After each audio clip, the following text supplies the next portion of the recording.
Mesdames et messieurs, merci de toujours nous suivre. Je vous l'annonçais, nous recevons à présent notre consultant politique à UTL, Agapit Napoléon Maforican, par ailleurs expert électoral. Bonsoir à vous. Bonsoir Romuald, bonsoir à tous nos téléspectateurs. Les choses ont par ailleurs évolué depuis hier. On pourrait dire donc après la phase de dépôt ou du moins l'échéance qui était donnée aux partis politiques ayant l'ambition d'aller aux élections communales et municipales, de déposer donc d'aller à la Sénat pour le dépôt de leur dossier. Après, on pourrait dire que 4 des 9 partis ayant franchi les portes de la Sénat hier ont quand même ont été reconnus parce que leurs dossiers sont bien sérieux. Pourquoi les 5 autres n'ont pas pu? Quelle lecture vous en faites? Écoutez, autant je salue la bonne organisation de la Commission électorale nationale autonome, autant il est quand même surprenant que des partis politiques entrent depuis hier, depuis minuit, oui. En tout cas, et que le lendemain à 19h, 20h, on se pose la question. Là, il y a une situation pas normale qu'il faille rapidement régler. Parce que lorsque des partis sont entrés, ça veut dire qu'il y a un délai qui est donné. Et au regard des équipes que la Sénat a mises en place, en principe, une fois que ces partis sont entrés, ils doivent aller directement au comptoir. Ils doivent aller vers les équipes pour pouvoir déposer leur dossier avec les contrôles d'usage. Alors, donc, il ne sert à rien d'être dedans et de ne pas être à jour. Il ne sert à rien d'être dedans et de se faire rapporter ton dossier. Il ne sert à rien d'être dedans dans la mesure où il y a les dispositions du code électoral permettent encore que les gens retouchent les dossiers. Tout à fait. Et en 72 heures, en 3 jours, en 72 heures pour retoucher les dossiers. Donc ça veut dire que, en principe, dès qu'ils sont entrés, ils devraient être convoyés vers les équipes ou alors être sortis. Voilà, donc pour moi, je ne trouve pas cette situation pas normale. En tout cas, elle n'est pas suffisamment claire et elle montre également qu'il y a des partis qui ont quand même quelques difficultés. Hier, on a soulevé les facilités que le gouvernement a bien voulu leur accorder pour permettre à tous et au grand nombre d'y aller. Et là, 9 sur 12, on a salué, donc quand même, ça fait les 3 quarts. Les 3 quarts... 9 sur 12 possibles, ça fait 3 cas. Mais alors là, si c'est que 4 ou 5 qui se mettent à jour, enfin, qui sont régulièrement en tout cas, en mesure, oui. Et qui ont pu déposer, et que depuis hier, on n'est que deux récépissés provisoires, oui. Il y a à se demander si certains ne sont pas plaisantés sur place. Parce et si certains sont plaisantés, pourquoi on les garde encore là? Voilà la question. L'UP, effectivement, comme vous le dites, l'UP a bénéficié de son récépissé provisoire, le BR également, Moël, Bénin et FCB. Sont en attente. Mais l'autre aspect aussi, c'est bien le cas de MPL, de Korogoné, qui s'est retrouvé, la délégation s'est retrouvée dans l'enceinte donc de la Sénat, mais jusqu'à une certaine heure, les dossiers sont incomplets. Écoutez, je ne veux pas entrer dans les détails parce que si un dossier est incomplet, il me semble que ils ont ils ont 72 heures pour la compléter. Alors, je ne sais pas. Ou alors, pour avoir le récépissé provisoire, les dossiers doivent d'abord être complets. Alors, si c'est cela, si les dossiers doivent être complets et ne le sont pas, moi, je ne parle pas d'un parti de manière particulière, mais je parle de manière générale, donc du principe. Si un dossier n'est pas complet, qu'on applique la loi au dossier. Il va sans dire qu'on ne peut pas continuer à nous amuser avec les tests. Donc, à partir du moment où ces partis ont déjà réussi, certes l'impossible, ils ont l'essentiel, oui. En franchissant les barrières de la Sénat avant le terme. Mais il ne sert à rien de franchir les barrières et de prendre la Sénat comme siège des partis politiques. Les partis ont leur siège. Donc prendre les partis, la Sénat comme siège, c'est faire de la triche, de la tricherie, dans la mesure où peut-être que certains partis ont abdiqué parce qu'on a vu des partis qui ont abandonné le combat parce qu'ils ne se sentant pas en mesure d'affronter les exigences de la nouvelle charte des partis politiques, de réunir près de 4000 dossiers, de les organiser. Peut-être qu'ils ne se sentent pas en mesure de gérer parce que c'est du travail. Oui. Alors si certains ont pu abandonner, Et d'autres disent on peut le faire, c'est à leur actif qui disent on peut le faire. Mais une fois qu'ils disent on peut le faire, ils ont pu franchir les frontières de la Sénat, c'est également à leur actif. Avant leur indiquer. Mais après cela, quand on a dit ça, qu'est-ce qu'ils font depuis hier? Pourquoi ils sont encore là? Pourquoi ils n'ont pas encore fini le processus? Pourquoi, tout au moins, ils n'ont pas terminé de soumettre leur dossier, quitte à attendre peut-être de recevoir. D'abord, ce matin, ils étaient introuvables. Et il a fallu l'ultimatum du président de la Sénat avant qu'on les retrouve après. Non, mais c'est là la grande question. À partir du moment où... Et c'est là que je pense que la Sénat doit faire beaucoup attention également par rapport à un certain nombre de comportements. Parce que l'ultimatum répond, est-ce que ça fait partie de la loi? Est-ce qu'il est question? Est-ce qu'il n'y a pas... C'est pour ça que je dis, est-ce qu'il n'y a pas une exigence? À partir du moment où la date et l'heure, elles sont connues, à partir du moment où les partis sont entrés à l'interne, on doit les suivre. On doit leur confier quelqu'un qui doit les suivre pour qu'ils puissent être... Parce que les partis sont prêts, qui sont là. On ne peut pas aller à la Sénat pour en faire son siège. Je continue de dire que ça, c'est de la plaisanterie. C'est pas là qu'il faut aller contrôler si c'est prêt, si c'est pas prêt, non.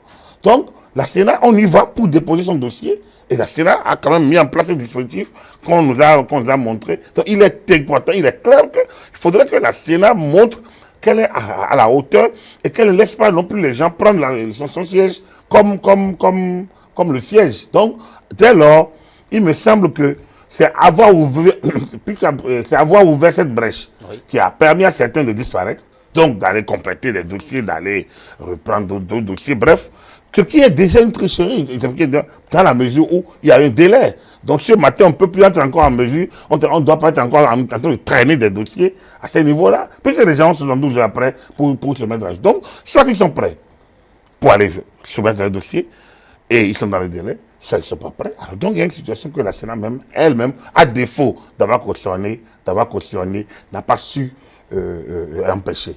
Et là, l'ultimatum est terminé depuis 16 heures, aucun point n'est fait. On ne connaît pas la situation. J'ai écouté le président du MPL ou le responsable du MPL dire, voilà, bon, à moins 10, nous on a envoyé quelqu'un vers le président de la Sénat, il était introuvable. Mais c'est pas, à mon avis, c'est pas le président de la Sénat qui prend les dossiers. Tout à fait, il y a des équipes. Il y a des équipes. Alors donc, qui s'occupe de ça?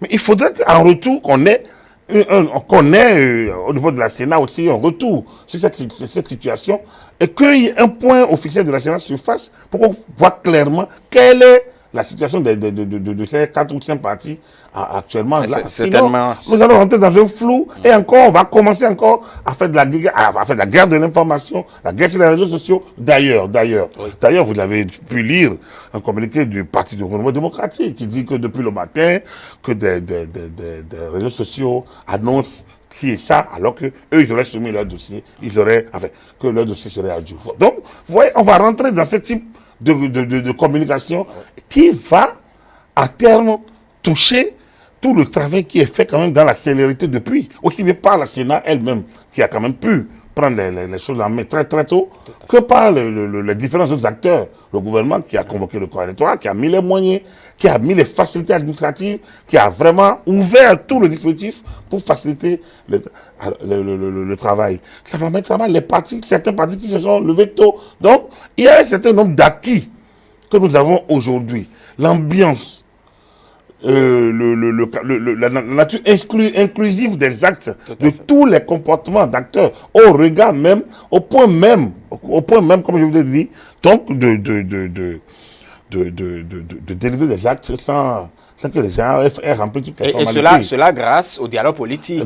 Merci. Cela grâce au dialogue politique. Donc, lorsque tout ça est acté et on avance dans une ambiance conviviale, dans une ambiance presque bon enfant, et cette situation, un peu cette graine de sable arrive, il faut très tôt les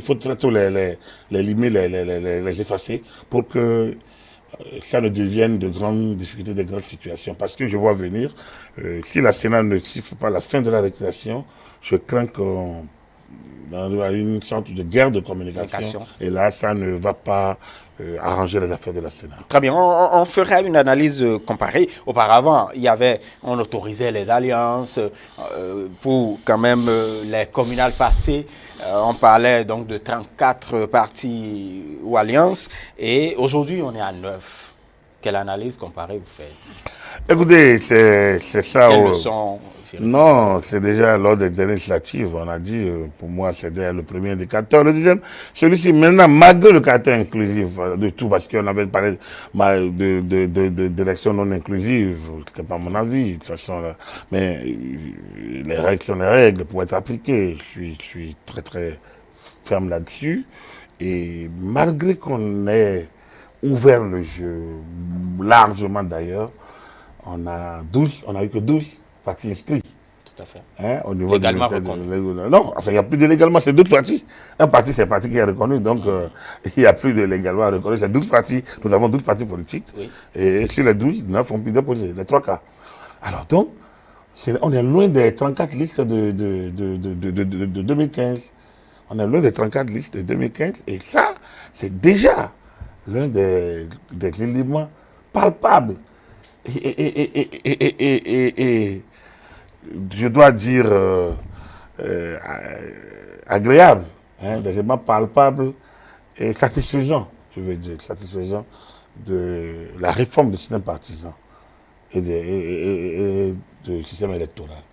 C'est heureux que des gens se regroupent. Avant, c'est des alliances des gens qui ne se connaissent même pas, qui se détestent parfois. Parce que chacun veut garder son fief. Moi, je suis de la Takora, je gère les 2 départements de la Takora, c'est-à-dire la Donga et la Takora. L'autre dans l'Ouémé, là-bas, gère pour lui, celui du Koufou gère, et on vient à la Sénat, on met le tout ensemble et ça fait une liste, une alliance.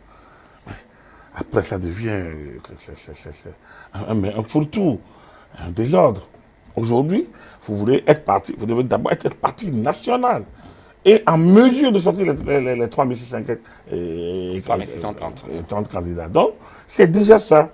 Donc, les 9 partis, les 9, on espère, moi j'espère bien que les 9 finiront pas avoir gain de cause, pas déposer, pas réclamation.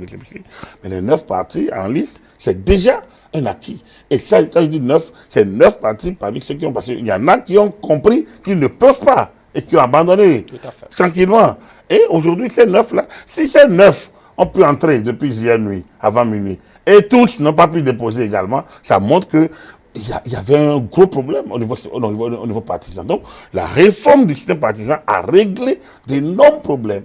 Et surtout, excusez-moi l'expression, mais il y avait quand même ce genre de plaisanterie dans cette affaire. Beaucoup trop de clientélisme, une sorte de désordre, de compromission. Vraiment, c'était une pagaille dont tout le monde avait conscience et on acceptait. Donc, aujourd'hui, on voit clair. On voit clair. Donc, les gens, ceux qui ont des difficultés, doivent pouvoir tirer le son de leurs difficultés et voir est-ce qu'ils ont besoin, est-ce qu'ils sont tenus d'être des partis politiques. S'ils ne sont pas tenus d'être des partis politiques, pourquoi ils sont là? Ils n'ont qu'à essayer donc de tirer les conséquences. Parce que c'est la première épreuve. C'est la première épreuve et c'est l'épreuve, c'est vrai, c'est l'épreuve la plus délicate, la plus rude. Tout à fait, parce que ça vous donne assez à pouvoir. Non, pas nécessairement. C'est ça, c'est l'épreuve qui réunit le plus grand nombre d'acteurs. Donc vous devez aller chercher près de 4000 dossiers. Chercher 4. Et je vous ai dit, heureusement que le gouvernement a facilité l'accès aux actes administratifs. Si ce n'était pas ça, on peut-être qu'on aurait à peine la moitié, parce que à recevoir, aller demander 3000 combien de casiers judiciaires, demander tel critique, demander tel certificat de résidence, certificat de nationalité, et payer le prix. Il y en a qui ne peuvent pas le faire. Donc, pour nous, il faut vraiment acter l'accompagnement de l'exécutif pour que le processus soit inclusif. Je pense que les gens le disent très peu et on ne le dit pas assez. Il faut le dire, il faut l'acter.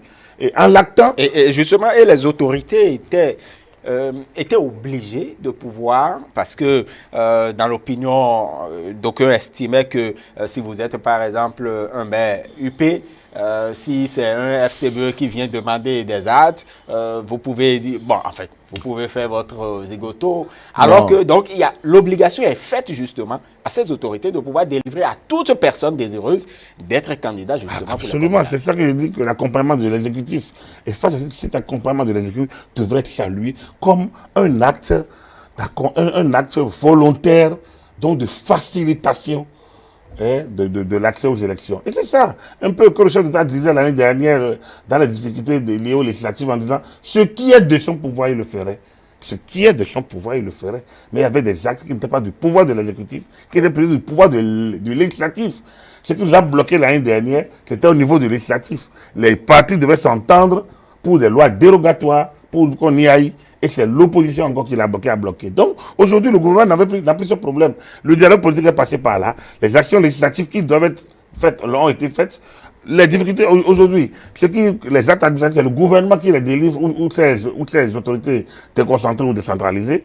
Et aujourd'hui, le gouvernement a donné des instructions et on a pu, ces papiers, ces actes ont été portés à l'attention donc des partis. Malgré ça, réunir 3600 dossiers n'est pas facile. Ça, c'est une évidence. Surtout pour des partis qui n'étaient pas habitués à cela. Pour des partis nouveaux. Pour des partis qui n'ont pas tous une administration. C'est délicat. Donc, on peut comprendre la situation. Mais tout le monde n'est pas non plus obligé de participer aux élections. Et c'est là. Donc, c'est une affaire de responsabilité. Et c'est ça le problème d'aujourd'hui. On voit clair que cette réforme produit ses effets positifs. Et déjà, mais qui n'empêche pas, parce que ceux qui parlaient l'année dernière de réformes chrysogènes, de réformes clientélistes, aujourd'hui, ils n'ont plus raison. Je ne sais pas où est-ce qu'ils vont attaquer, parce que lorsque les 3 quarts postulent, et parmi les 3 autres qui restent, il y en a qui ont déclaré clairement qu'ils ne peuvent pas, compte tenu ils ne seront pas en mesure de faire face aux délicates difficultés. Donc, là, aux contraintes légales, là, il n'y a plus à dire quoi que ce soit. Je pense que la pédagogie du dialogue politique a pris par là, et surtout, aujourd'hui, ça se présente comme l'un des actes forts de la gouvernance du président Talon. Certainement, dans quelques heures, il y aura un point de presse qui sera fait par la Commission électorale nationale autonome. Qu'est-ce qu'on pourrait attendre après? Écoutez, il faut déjà que la Commission électorale clarifie la situation des partis qui sont restés à l'interne. Il ne faudrait pas qu'à minuit sonne, qu'il y ait encore des partis qui n'aient pas encore soumis leur dossier. Là, on va rentrer dans une situation qui n'aurait pas de nom. Il ne faut pas créer ce type de situation. Ça, c'est la première. Donc, la Sénat doit rapidement donc, prononcer sur cette situation et fixer les uns et les autres. Ne pas laisser les réseaux sociaux prendre le dessus. En la matière, les réseaux sociaux ne peuvent pas prendre les commandes. Il faut que ce soit la Sénat qui prenne les commandes. C'est elle qui a la haute main. C'est elle qui nous a habitués depuis 2 mois à la gestion délicate de ce dossier. Je pense qu'il faut qu'elle se laisse déborder par 9 partis. C'est quand même dommage, là où elle a géré 34 partis, 34 alliances, 34. Donc, ce n'est pas aujourd'hui qu'elle va se laisser déborder. Donc, il faudrait que la Sénat reprenne la main rapidement sur ce dossier et fixe l'opinion sur combien de listes, enfin combien de partis ont soumis le dossier et est-ce que les récépissés provisoires sont délivrés. Pour que nous entrions rapidement il faut que dans 3 jours, on voit clair. Donc, ou bien dans une semaine, on ait vu clair dans ça, pour qu'on sache en clair combien de partis sont en mouvement. Sont qualifiés pour aller aux élections. Donc, et ensuite, la suite du processus, une fois que ce volet d'étude des dossiers va se terminer par l'ultime étape donc de correction des listes éventuellement, je pense que nous allons commencer par regarder du côté donc de la campagne électorale. Donc, en tout cas, il y a des partis qui se préparent déjà. J'ai bien envie de recueillir votre avis sur cette question qui n'était pas prévue. Boni Yayi pourrait faire campagne pour les FCBE, cela étonne? Non, non. Pourquoi ça vous étonne? Il est président d'honneur de FCBE. Il a pourtant parlé de retraite politique il n'y a pas longtemps. Enfin, c'est lui, il est libre d'aller à la retraite ou c'est lui-même qui décide de sa retraite et de ce qu'il met dans sa retraite. Je pense qu'il n'est pas interdit à un ancien chef d'État de battre campagne. Donc, c'est même ça qui est souhaité, à mon avis. Parce que ça montre que tous ces bruits d'antan étaient issus des bruits politiciens. Et que maintenant, chacun est revenu à la raison. Parce que les mêmes FCBE, dont les leaders ont été taxés de tout, c'est grâce à ces leaders aujourd'hui que ce parti se retrouve à la Sénat. Et il était 3e. Il était même 2e. Oui, 2e. Il était 2e à entrer dans la maison. Donc, ils ont l'air sereins. Donc, ceux-là, hier, qui étaient des traîtres, sont aujourd'hui les porteurs d'espoir. C'est donc, Boni Yayi battant campagne à leur côté, ça ne peut qu'être la consécration de leur leadership. à mon avis. Est-ce Donc, que cela change je pense quelque que chose? c'est le ministre Jonquet, le secrétaire exécutif national, le ministre d'État Théophile, Et l'honorable Gabayaya? et tous leurs amis, tous leurs partisans, ceux qui ont cru en leur leadership, ceux qui ont cru en la République. Et je pense que tout ce monde-là doit se sentir fier parce que s'il devrait suivre la clique donc de ceux qui sont partisans du blocage systématique du Bénin bashing, du désordre, de l'anarchie, je pense qu'ils auraient été, ce parti serait de l'autre côté et à crier encore aujourd'hui. Aujourd'hui, on peut se réjouir de voir le FCBE s'aligner dans la bataille et Boni Yahi faisant campagne. Tant qu'il le fait dans les normes, en suivant les règles de l'art, je pense que ça ne peut qu'être encore de la cerise sur le gâteau en termes de fête. On sait qu'en Boni Yahi en campagne, ça fait un spectacle. Donc pourquoi ne pas se réjouir d'un spectacle qui va rendre encore la fête belle. On va se rappeler, Agapit Napoléon Mafaurican, les grands enjeux justement liés au communal et municipal du 17 mai 2020. C'est bien déjà les 10%. C'est également, on n'oublie pas parce que la présidentielle n'est pas loin, 16 maires, en fait, 16 maires et ou députés. Non, les 10% ne sont pas des enjeux, c'est plutôt les défis. Les 10% c'est plutôt des défis. L'enjeu, c'est que nous avons d'abord des élus pour 6 ans. Oui. L'enjeu, c'est que nous avons des élus dont les responsables, c'est-à-dire que les 77 maires ont une valeur ajoutée parce qu'ils sont qualifiés pour cautionner et pour parrainer des candidatures à l'élection présidentielle de 2021. Donc, c'est ça les enjeux de ça. Au-delà du fait que avoir la confiance des populations dans la gestion des affaires. Je dis toujours que pour moi, le meilleur pouvoir, c'est le pouvoir local. C'est là où vous êtes en contact avec les populations. C'est là où vous pouvez impacter leur existence. C'est là que vous pouvez gérer leur vie au quotidien. Vous pouvez leur montrer comment vous êtes un leader, leader dans sa communauté, leader dans sa manière dans son approche avec les populations. C'est le meilleur pouvoir, à mon avis. Les pouvoirs au sommet, c'est plutôt la consécration d'un certain nombre de comportements de base qui montent vers le sommet. Donc, pour moi, il faut passer par la base. Et donc, c'est un pouvoir important. Donc, se faire élire conseiller et communal, municipal ou in fine maire, c'est déjà un atout pour soi. C'est déjà une sorte de consécration pour soi. C'est déjà une sorte de satisfaction à avoir, d'être en mesure d'impacter le côté des populations. Et en dehors de ça, comme je dis, les maires, eux, ils auront à élire, à donner des cautions et donc à influencer l'élection, donc à travers les candidatures. Eux, c'est 77 maires, plus les députés, 83. Ils passent comme des personnes en mesure de donner des cautions, donc de parrainer les candidatures. C'est un défi. Alors, justement, c'est un enjeu.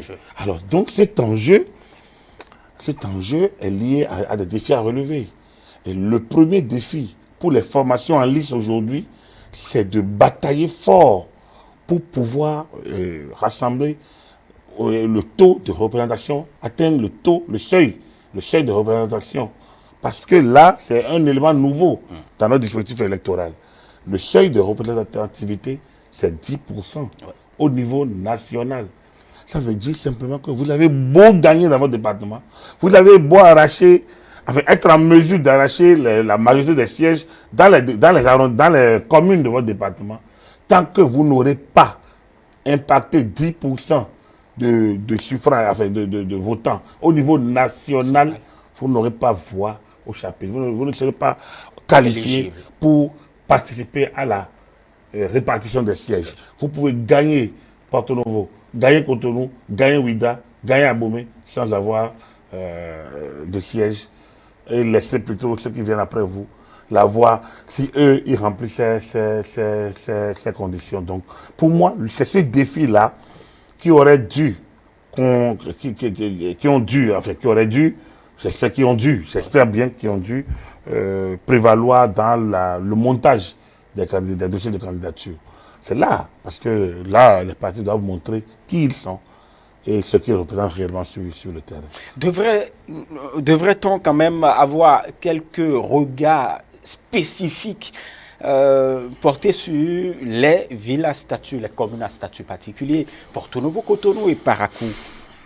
A priori, non. Bien maintenant, si on a envie de spéculer un peu, on regarde ces villes. Porto Novo est dirigé par le PRD. Cotonou par une alliance hétéroclite, voilà.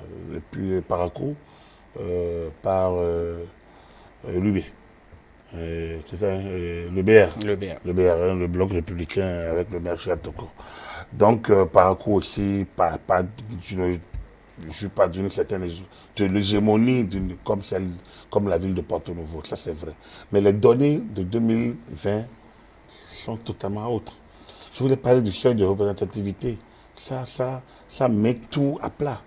Hein? Donc, on va scruter beaucoup ce qui va se passer à Porto Novo. Le Parti du Nouveau démocratique n'avait déjà pas participé aux législatives. Il travaille présentement pour soumettre son dossier. Oui. En croissant communiqué, ça veut dire que rien ne se passe, que tout est sur la bonne voie, tant mieux. Donc, on estime que tout va se passer très bien pour ce parti. Après, il faut maintenant que le parti rivalise la localité avec maintenant des députés qui sont déjà des deux autres blocs, UP et BR. Donc, c'est déjà son fief qui est passé donc, dans l'entre des autres, ou bien son entre qui a été pris d'assaut par les deux nouveaux partis, les deux blocs. Et donc, qu'est-ce qui va se passer? Il a parti d'abord PAD donc de cravasser fort pour garder non seulement Porto Novo, mais pour conquérir les 10%. C'est une gageure. C'est une gageure, c'est le plus vieux parti du pays. Et comme disait l'autre, il a encore de beaux restes. Et sans doute à plus d'un tour dans son sac ou dans son escarcelle, on verra bien. À Cotonou, c'est plus complexe et c'est plus ouvert. C'est plus ouvert parce que depuis le départ du maire Léa Villan-Soglo, encore que la AEB n'avait pas, c'était une alliance déjà délicate qui a porté Léa Villan-Soglo à la tête de la mairie. N'oubliez pas qu'au terme des législatives, des élections locales, municipales et communales de 2015, et ce parti n'avait pas, la AEB n'avait pas la majorité, l'UN n'avait pas la majorité. Donc, c'était une alliance avec le FCBE de l'époque. Donc, Cotonou reste ouvert. Et si vous regardez les scores donc des élections législatives, c'est l'UP qui est sorti gagnant. Donc, voilà, Cotonou, si on tient compte des dernières législatives, c'est l'UPBR. Mais n'oublions pas que les autres n'étaient pas candidates. Et aujourd'hui, nous avons les autres candidatures comme le PRD, et comme Moël, comme l'UDBN et autres qui sont dans la ville de Cotonou, en dehors de l'UPBR. Et là, de l'UP et du BR. Et là, ça peut changer les donnes. Paracou, c'est une ville également ouverte. C'est vrai, j'imagine Yaïbouni jeter peut-être toutes ses forces dans cette ville qui est proche donc de sa zone de son fief politique. Depuis que le maître Charles Toko a pris cette ville, il en a fait quand même suffisamment. Beaucoup de ça. Je pense que les Paraquois. Un travail excellent. Voilà, un travail excellent. La ville a changé de visage, que ce soit au niveau des projets centraux comme l'asphaltage, que des initiatives municipales comme le convoiement des camions, un certain nombre les interdictions aux animaux. Non, Paracou a changé de visage. Et puis l'eau. Paracou fait plaisir. Et puis voilà, l'accès à l'eau potable.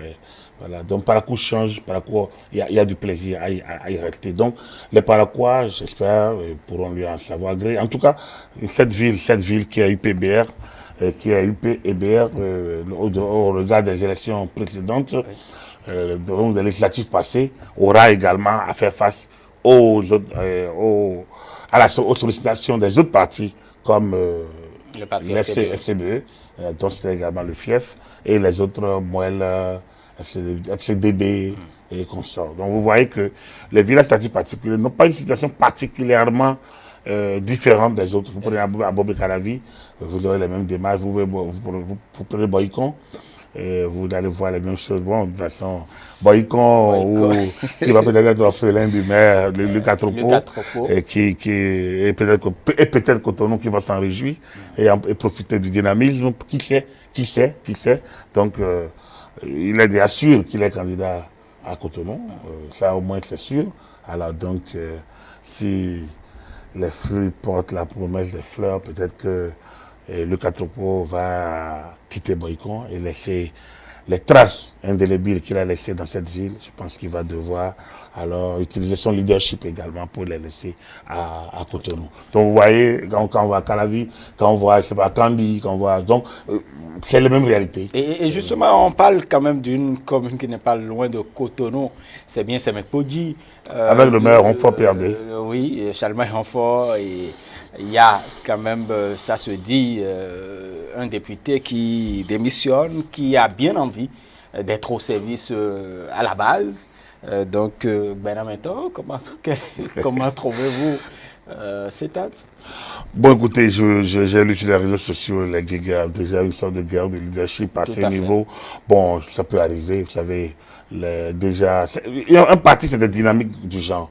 C'est des dynamiques du genre. Bon, pourvu qu'il y ait un chef, qui siffle la fin, et que les règles internes au parti soient respectées. Pour moi, pas plus. Sinon, c'est normal. Parce que c'est le parti qui positionne. Donc, voilà, exactement. Et que, bon, voilà, les partis ont déjà déposé leur liste. Surtout, Benameto, il est membre, il est député, donc il est membre du BR. Alors, donc, le BR a déjà déposé, a déjà son certificat, son récépissé provisoire. Ça veut dire que le BR ne peut plus changer la règle du jeu. Le BR peut aller compléter ce dossier, mais ne peut plus changer, ne peut plus sortir un nom, ne peut plus substituer de nom. Oui. Donc, à partir de ce moment-là, je ne sais pas pourquoi il y a gesticulation à ce niveau, mais c'est de bonne guerre. Je pense que c'est de la vie dynamique des partis politiques. Ça doit bouger. C'est pas l'unanimisme à l'interne des partis. Il n'y en a jamais eu dans un parti. Et donc, il peut y avoir des guerres d'idées. C'est normal qu'il y ait des guerres d'idées. C'est normal qu'il y ait des guerres du leadership aussi. C'est normal que les gens d'ambition. L'ambition n'est pas à combattre. C'est l'ambition démesurée. C'est l'ambition vile. C'est l'ambition sans mesure. Enfin, démesurée. Donc, c'est celle-là qui a à combattre. Donc, à mon avis, je trouve que, oui, voilà. Tant que le maire, l'honorable a démissionné, c'est de son droit. Après, qu'il sache en tirer toutes les conséquences. Tout à fait. Merci. Agapit Napoléon Waforican, merci pour ces éclairages.